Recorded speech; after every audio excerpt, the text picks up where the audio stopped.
அப்பன் எம்ஜிஆர் செத்தா ரெட்டை இலைய ஊர் மேலே விட்டீங்க. ஜெயலலிதா செத்தா ரெட்டை இலைய ஊர் மேலே விட்டீங்க. நீங்கள்லாம் பேசுறதுக்கு என்னடா தகுதி இருக்குது? என்ன பேசுறீங்க? அது கட்சியாடா? புருஷனை பொண்டாட்டி பார்த்தாலா?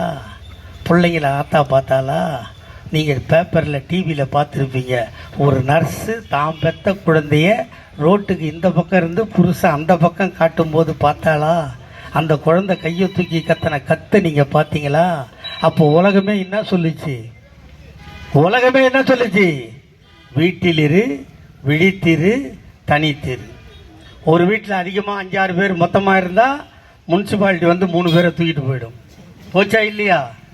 உலகத்தில் எல்லாம் சொன்னான் தனியாக இருன்னு. இங்கே அப்போ எடப்பாடி பழனிசாமி ஆட்சி. அந்த ஆட்சியில் இருந்த 2 எரும மாடு மந்திரி என்ன பண்ணான் தெரியுமா? ஒருத்தன் இப்போ விஜய் காலை நக்கிட்டு நிற்கிறான்.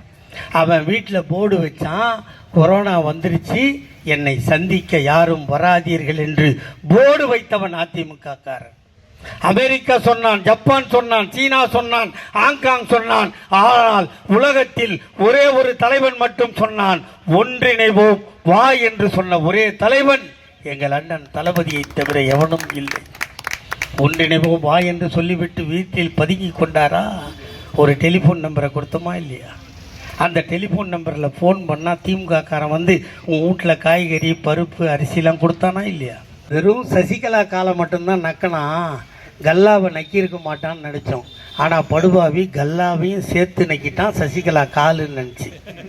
ஆனால் நாங்கள் அப்போவே சொன்னோம், நான் 5000 கொடுக்க சொன்னேன், நீ 1000 கொடுத்தாய். இந்த முத்துவேல் கருணாநிதி ஸ்டாலின் ஆட்சிக்கு வந்தால் நீ கொடுக்க மறுத்த 4000 தருவேன் என்றார். எல்லோரும் கேட்டார்கள், எப்போது தருவாய்? எங்கள் தாத்தா கலைஞர் பிறந்த ஜூன் மாதம் 3ஆம் தேதி தருவோன்னு சொன்னோம் இல்லையா? ஆனால் கொடுத்தது எப்போ சாமி கொடுத்தோம்? மே மாதம் 2000, ஜூன் மாதம் 2000. அப்போ சொன்ன வாக்கை காப்பாற்றுறவனா எங்கள் தலைவர், பொய் சொல்லி ஏமாத்துற பழனிசாமி நல்லவனான்னு உங்கள் தீர்ப்புக்கே விட்டுரு. அப்படி கஷ்டப்பட்டு நாங்கள் ஆட்சிக்கு வந்து 5000க்கு 1000 கொடுத்தோம்.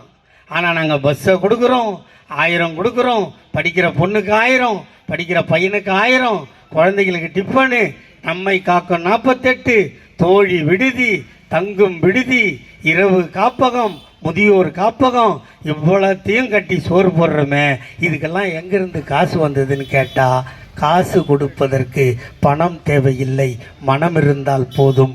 எங்கள் அண்ணன் தளபதி உடம்பில் ஓடுவது எங்கள் தாத்தா கலைஞரின் ரத்தம் என்பதால் அவன் செய்து காட்டினான். அப்பன் எம்ஜிஆர் செத்தா ரெட்டை இலைய ஊர் மேலே விட்டீங்க.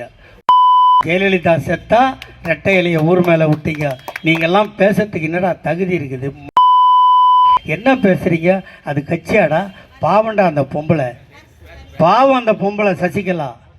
அது பாட்டுக்கு ஜெயலலிதாவுக்கு வேலை பார்த்துட்டு அந்த அம்மா செத்த உடனே தூக்கி போய் சுடுகாட்டில் வச்சுட்டு அந்த கொடுத்த தேசிய கொடியை வாங்கின வீட்டில் வந்து அது பாட்டுக்கு சிவனேன்னு டெய்லி அந்த அம்மாவுக்கு படத்துக்கு பூஜை தானங்க பண்ணிச்சு. அது சும்மா தானே இருந்தது.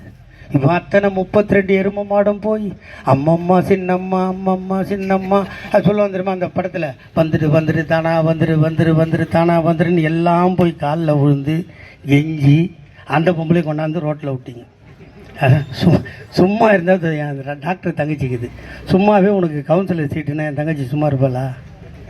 ட்ரெஸ் எல்லாம் மாற்றணும் இல்லைங்க. அது சும்மா இருந்த பொம்பளையை கூப்பிட்டு சிஎம்னு சொல்லிட்டானுங்களா? அது என்ன பண்ணிச்சு? நேராக போயஸ் கார்டனுக்கு போச்சு.